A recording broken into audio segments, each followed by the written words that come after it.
Welcome to the Stephen Mansfield audio podcast.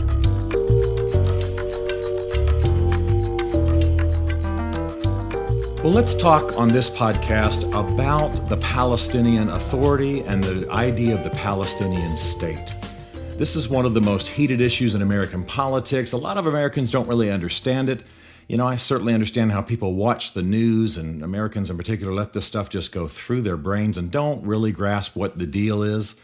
And then, of course, you'll probably have friends, especially if you're in a church or a synagogue or religious organization where people are passionate about these things. And you meet people who are just overheated about it, and there's more heat than light, and so confusion just sets in, and then you sort of retreat from the subject. But this issue of the Palestinian state is a pretty important one for our time. And so let me see if I can kind of break it out.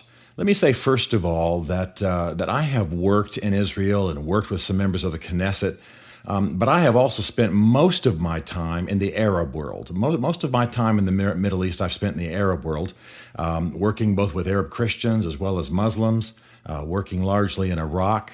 But I remember very clearly standing in Amman, Jordan, talking to a Jordanian pastor who just wept because American Christians go to Israel but don't go the extra hour flight. Actually, less than that. It's about a 30-minute flight over to Amman to encourage folks there. So I have a real varied background, a number of perspectives. I'm definitely pro-Israel, but I'm absolutely not anti-Arab. And so it'll be fun to kind of go through this today from that perspective. And I wanted you to know my orientation right up front. This last Wednesday evening, which would have been the 21st of September, 2011, our president went to the UN and essentially reversed his policy on Palestinian statehood. Now, this made the Israelis happy. It made Jews in America happy. It certainly made pro-Israel evangelicals in America happy. And, most of the Western nations of the world are in alignment with him. It was just a reversal. It hadn't been that long ago that the president had said publicly that he wanted to see the boundaries in Israel and between Israel and the Palestinians go back to the 1967 boundaries, which was, pretty much met throughout the world with a sense that this was a product of his naivety about international affairs. In fact, Benjamin Netanyahu just frankly told him that it just was impossible. So he went to the UN this past Wednesday evening, made a major speech, and while he said absolutely seek a future, the U.S. absolutely seeks a future where the Palestinians live in a sovereign state of their own, that the security integrity of Israel must be maintained, and it shouldn't happen now, that it's early, that it's premature. And so this was very, very good news. So this is going to continue to stir. The vote's probably going to be delayed. Most of the Western nations are saying not to do it, and it's going to continue to be a debate for quite a while. I think the issue that most people who are opposed to a Palestinian state cling to, really, it's a twofold thing. Number one, the Palestinians are in no way ready to be their own country. And this is just obvious as it can be, and I'll come back to that in just a minute.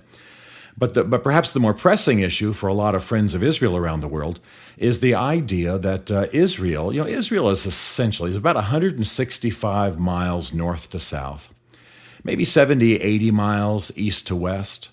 It's a small country. I mean, you can put Israel inside of Florida 8 times.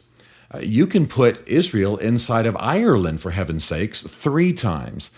I mean, it is a tiny country. So the question becomes, why is it constantly necessary to chisel away at Israeli territory? And of course, the answer becomes, for many people, because the Muslim Arabs of the Middle East want to drive Israel into the sea. They want to use this Western need for peace and negotiations as a tool to destroy Israel. That's what most people suspect, and that's what creates such heat around these issues. But let's go back to the first issue. Let's go back to the issue of, are the Palestinians really prepared to be a state? The Palestinian Liberation Organization is different from the Palestinian Authority. Many of you who are a little older will remember that a man by the name of Yasser Arafat and his rather charming wife, they were the heads of the PLO. When he died, it was discovered that there had been horrible corruption, that he had channeled millions into his personal accounts in Europe. And so corruption was at the foundation of the PLO, and of course it was one of the leading terrorist organizations throughout the 60s and the 70s. Then, of course, in 1994, we had the Oslo Accords, which gave us the Palestinian Authority. Well, it was a noble attempt, and I think most of the Western world, certainly since Woodrow Wilson and much of the thinking that came out of World War I, are in favor of autonomy for the people groups of the earth, believe that most of the people groups of the earth who have any kind of unity, any kind of corporate identity, and have territory, certainly should be self-governing. I mean, that's been a basic Western commitment for at least a century. But the Palestinians have not shown themselves ready in any way to be their own state. First of all, in order to have a Palestinian state, you would have to cram more than 2 million Arabs into approximately 2,300 square miles of the so-called West Bank. I mean, this would create essentially a ghetto. And even if you add another million into the 141 square miles of Gaza. And these are the two territories, Gaza and the West Bank, that are being discussed as the Palestinian state. I mean, you are talking about a tiny state jammed with Arabs. Estimates are it would require $33 billion from the West in the first 10 years to keep that state alive. So it doesn't seem to be economically feasible. It doesn't seem to be demographically feasible. But then there's the security and political side of the thing, which is that the Palestinians in those states have elected members of Hamas as their leadership. They have been radical in almost every way, radically anti-Israel. And I realize that if Israel's the oppressor in their minds, obviously you're going to push back. That's everybody in the West understands that. But the bottom line is that they've not shown themselves serious about self-governing. They've not shown themselves able to maintain unity.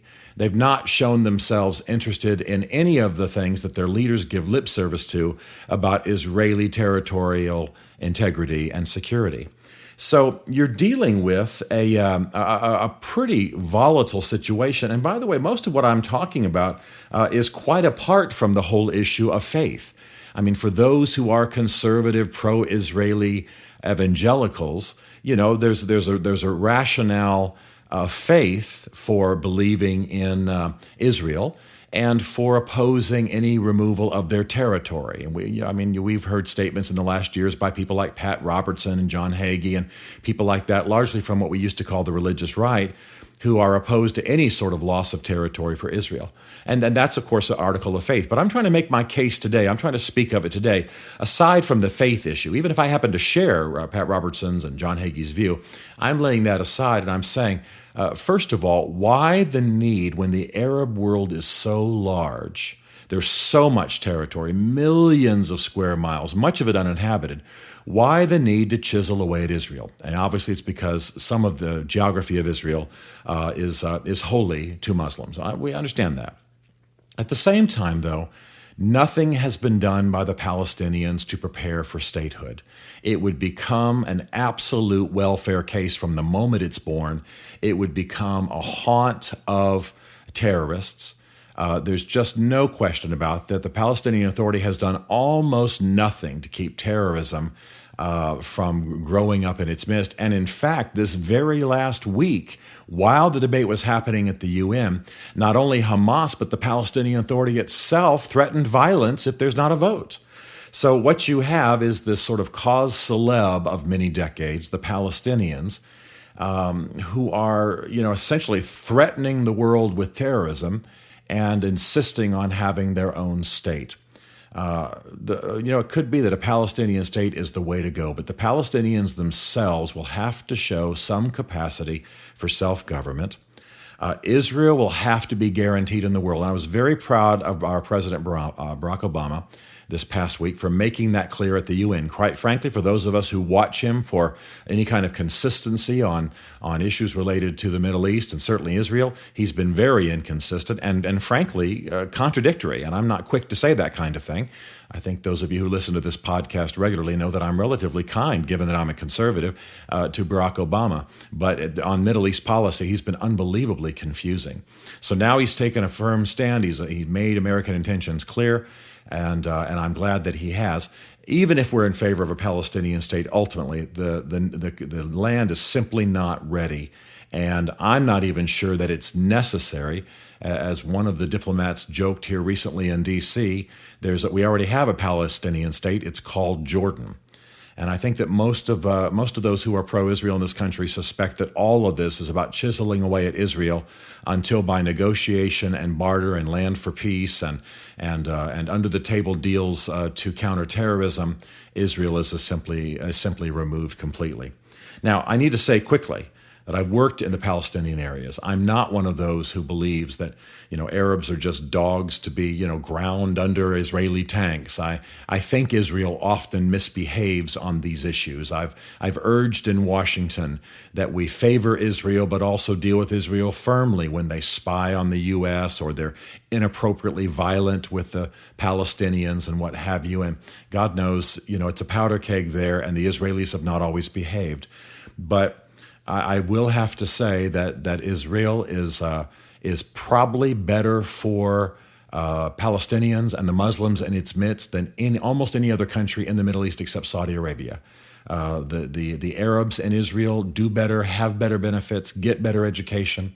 So I think that Israel existing because it's a democracy, because it's a strategic partnership with the U.S. militarily, because of how it cares for its citizens, because it is an amazing nation of creativity and inventiveness. Just Google sometime, is inventions in Israel, and you'll just be astonished at what Israel is doing technologically and in terms of a wide variety of inventions.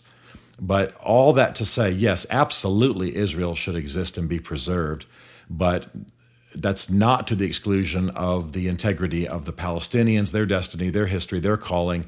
And by the way, for those who are Christians or religious in some way, the fact that God loves them too. But simply they are not ready. They simply are not ready to be a state. In fact, they've shown just the opposite. This vote should be put off indefinitely. And if the Palestinians do what many of us suspect they will do, which is increase terrorism, then I think that will be the answer for the world. And it will prove that the West was right in delaying this vote, and the West was right in insisting that the Palestinians, in a sense, grow up as a country before they expect the rest of the world to recognize them. That's not bigotry, and that's not anti-Islam, and that's not anti-Arab. That's simply what we should expect of every nation in the world.